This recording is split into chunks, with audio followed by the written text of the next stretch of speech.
का शब्द प्रयोग किए बिना H1B वीज़ा पर बहुत ही विस्तृत चर्चा, उसकी स्पिरिट पर बहुत ही विस्तृत चर्चा प्रधानमंत्री मोदी और प्रेसिडेंट ट्रंप के बीच में हुई। और मुझे गर्व है ये कहते हुए कि प्रधानमंत्री मोदी राष्ट्रपति ट्रंप को ये स्वीकार करने में कामयाब हुए कि भारतीय स्किल्ड प्रोफेशनल्स अमेरिकी अर्थव्यवस्था की मजबूती में बहुत योगदान दे रहे हैं। उन्होंने उस योगदान को स्वीकारा। अभी आनंद शर्मा जी इससे पहले ज़ीरो आवर में बोलते हुए इसी प्रश्न को कह रहे थे और कह रहे थे कि जॉइंट स्टेटमेंट में कोई जिक्र नहीं है। मैं कहना चाहूँगी कि शब्द ही इससे शुरू है, applauding the entrepreneurship and innovation of Indians and Indian Americans that have directly benefited both the nations. अगर मैं वही कह रही हूँ प्लीज let her finish. आनंद भाई, let her finish please. आनंद भाई, सभापति जी, मैंने किससे शुरू किया?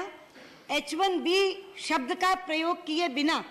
आपकी बात मैं मान रही हूं कि H1B शब्द नहीं है। मैंने कब कहा कि H1B शब्द है? मैंने कहा H1B शब्द का प्रयोग किए बिना H1B की स्पिरिट पर बहुत विस्तृत चर्चा प्रधानमंत्री मोदी और राष्ट्रपति ट्रंप की हुई।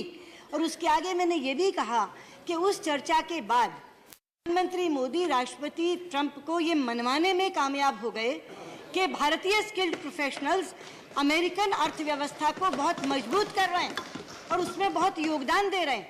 और जॉइंट स्टेटमेंट में इसका जिक्र अपलॉड शब्द से आया और उन्होंने सराहना भी की और फिर आगे वेलकम शब्द आया तो उन्होंने सराहना और स्वागत किया। तो जिन स्किल्ड प्रोफेशनल्स का, जिन IT प्रोफेशनल्स का आप जिक्र कर रहे हैं, अगर उनकी सराहना राष्ट्रपति ट्रंप करते हैं, अगर उनका स्वागत राष्ट्रपति ट्रंप करते हैं, तो उनके हितों को प्रभावित करने का काम कैसे कर सकते हैं? क्योंकि उन्होंने कहा it is benefiting both the Nations. अगर वो उनका अहित करेंगे तो अंत में अहित अमेरिका का होगा। इसलिए मैं कह रही हूँ आप शब्द पर मत जाइए। H1B शब्द का प्रयोग नहीं है। मैंने इससे प्रारंभ किया है अपनी बात को। लेकिन H1B वीज़ा के बारे में जो आप चाहते थे उसको उन्होंने इस तरह से स्वीकारा है कि भारतीय IT प्रोफेशनल्स का बहुत बड़ा योगदान है और सराहना और स्वागत दोनों किया है। इस स्पिरिट को सदन को समझना चाहिए। Thank you. Second question. जहाँ तक इजराइल के साथ MOUs का सवाल है, मैंने अपने लिखित जवाब में उन तमाम MOUs का जिक्र कर दिया है जो MOUs इंडिया और इजराइल के बीच में हुए हैं। जहाँ तक बात आपने बॉर्डर फेंसिंग इसकी की है, प्रधानमंत्री मोदी और प्राइम मिनिस्टर नेतन्याहू के बीच में काउंटर टेररिज्म पर बहुत लंबी विस्तृत चर्चा हुई। और जैसा कि आप जानते हैं कि उनके यहाँ टेक्नोलॉजी बहुत एडवांस्ड है और जिस तरह का संबंध बना है उसमें टेक्नोलॉजी ट्रांसफ़र करने में भी उनको किसी तरह की दिक्कत नहीं है।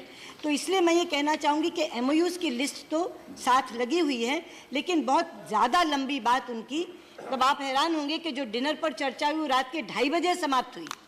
एक एक शब्द पर, एक एक विषय पर उनकी लंबी चर्चा प्राइम मिनिस्टर नेतन्याहू के साथ हुई। अमेरिका, मैं आदरणीय सांसद डी राजा जी को कहना चाहूँगी कि ये पहली सरकार है, दोबारा कहूँगी, ये पहली सरकार है जो डिफेंस में सेल्फ रिलायंट होने के लिए आगे बढ़ी है। लगातार सरकारें रहीं, ऐसी सरकारें भी रहीं जिनको आप भी समर्थन देते रहे। आज तक कभी एक नए पैसे की FDI डिफेंस में आई? सेल्फ रिलायंट आप कैसे होंगे? पैसा चाहिए ना, जॉइंट वेंचर्स चाहिए ना, फैक्ट्रीज चाहिए ना। ये पहली सरकार है जिसने 100% FDI डिफेंस में खोली है, ये कहकर कि अगर आप इंपोर्ट करते हैं, सारी चीजें, तब भी तो आप उन पर आश्रित हैं। उससे ज्यादा, कहीं ज्यादा बेहतर है कि 100% FDI खोल करके मेक इन इंडिया में डिफेंस प्रोडक्ट्स बनाओ। राजा जी, जिन सरकारों को आप समर्थन देते रहे वो भी कभी सेल्फ रिलायंट डिफेंस की तरफ नहीं हुई आज तक की।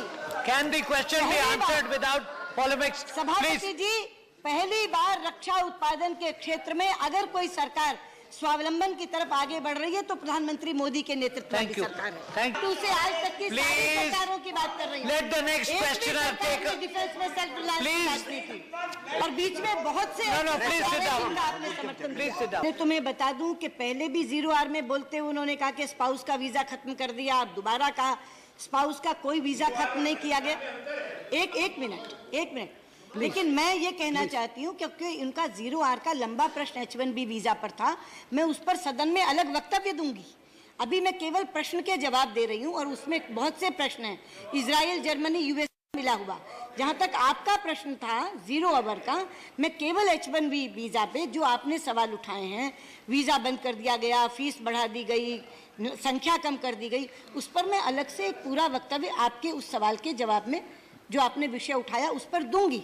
जहां तक रक्षा की बात है, आप जो बात कह रहे हैं, उन्होंने ये कहा कि आप सेल्फ रिलायंस की तरफ क्यों नहीं बढ़ रहे, और जो उन्होंने कहा कि हम इस सरकार को समर्थन नहीं दे रहे थे, मैंने कभी नहीं कहा आप इस सरकार को समर्थन दे रहे थे।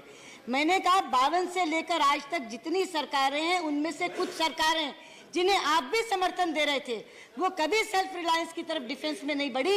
ये पहली वर्तमान सरकार है जो सेल्फ रिलायंस की तरफ डिफेंस में बढ़ी है। श्री तापन से कहना चाहूंगी कि अभी मैंने आनंद भाई को ये कहा है और आपके माध्यम से कहा है कि H1B वीजा पर मैं एक लंबा स्टेटमेंट यहाँ दूंगी। ये जितनी बातें कह रहे हैं, क्योंकि इन तमाम सवालों के जवाब प्रश्न के उत्तर में नहीं दिए जा सकते, क्योंकि इन्होंने कह दिया ग्राउंड रियलिटी से मैच नहीं कर रहा, वो कह रहे हैं फीस बढ़ा दी, संख्या कम कर दी, नहीं, तो इसीलिए मैं कह रही हूँ ना कि H1B वीजा पर मैं अलग से वक्तव्य दूंगी।